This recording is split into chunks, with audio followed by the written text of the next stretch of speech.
Today, we're going to unpack the entire world of human resource management. But we're not going to do it with boring textbooks. Instead, we're going to follow the entire 40-year career of one single person to see how it all really works. So let me start with a question, a really simple one.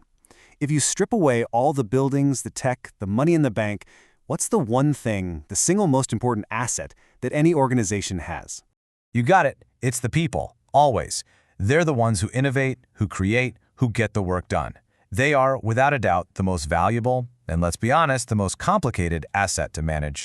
And that right there is the whole game of human resource management, or HRM. It's the story of how you manage that vital human asset. And to really get it, we're going to follow the entire career arc of a professor at a huge public university. So, let's meet our protagonist, a fresh-faced graduate aiming to become an assistant professor at Tribhuvan University in Nepal. Now, this is not some fast-moving, high-flying tech startup. Nope.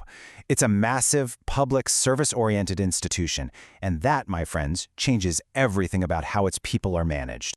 Our professor's journey is going to move through 4 key stages. Think of them as the 4 acts of their career.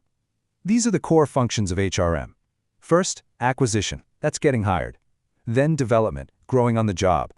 Third, maintenance, what keeps you there. And finally, separation, how you leave. All right, let's kick things off with Act 1, getting the job.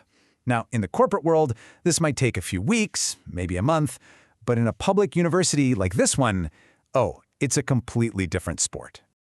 Just take a look at this timeline. We're talking over a year, from start to finish. The whole thing is run by an independent body, the University Service Commission.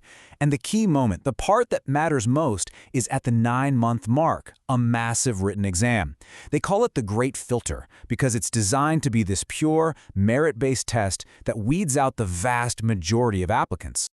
So you have to be asking, why on earth is it so incredibly slow? Well, here's the thing. The system isn't designed for speed. It's designed for public trust. Its main goal is to guarantee absolute fairness. It has to be transparent and objective, to remove any chance of bias or favoritism. The idea is that every single citizen gets an equal shot. It's a huge trade-off. You sacrifice speed for integrity. Okay, our professor made it. They got through the filter and the appointment letter is in hand. Awesome. But now the real work begins. This is the next phase, development. How does the university grow this new hire into a valuable long-term asset? You know, in the corporate world, you might get a fancy onboarding program, boot camps, mentors, the whole shebang. But at TU, the reality is different. It's a classic sink-or-swim situation. You learn the unwritten rules, the campus politics, not from some manual, but from the senior folks in your department. Basically, your success really depends on who you know and their goodwill. And this is so important. The university doesn't really bother with corporate-style training. Its main development strategy is much simpler. It pushes its faculty to get higher degrees, like a PhD. And the system heavily rewards this with things like generous study leave and a huge leg up when it comes to promotions. So, let's fast forward. Our professor now has a PhD and is settling in for the long haul. This brings us to maybe the most critical function of this entire system, maintenance and motivation. I mean, what makes someone stay in one job for 30 or even 40 years?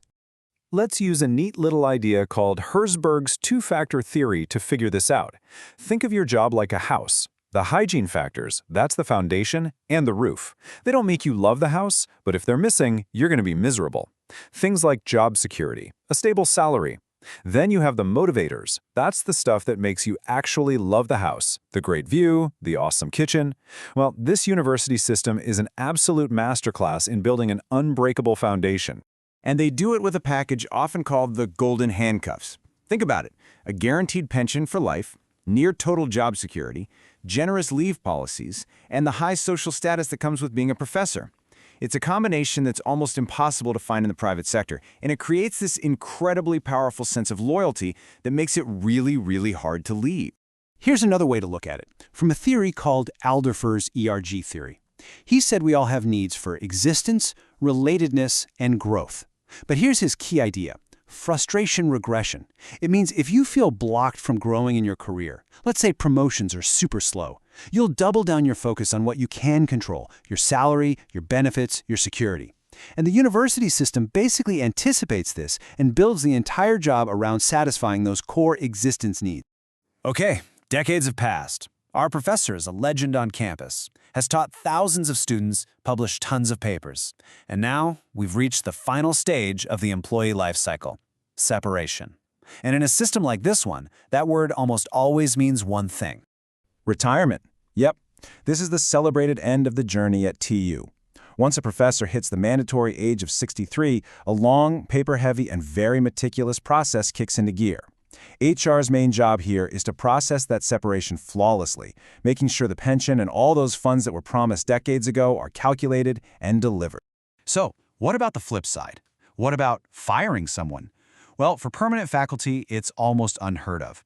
The rules are just so complex and the employee associations are so strong that the process is next to impossible. And this just reinforces the system's absolute core promise: ultimate, unshakable job security. So after following this professor's entire career, what's the big picture? What have we really learned? We've seen a system that isn't broken or inefficient, not at all. It's a system built on a series of really deliberate choices. It's one grand trade-off. You really have a tale of two systems, don't you?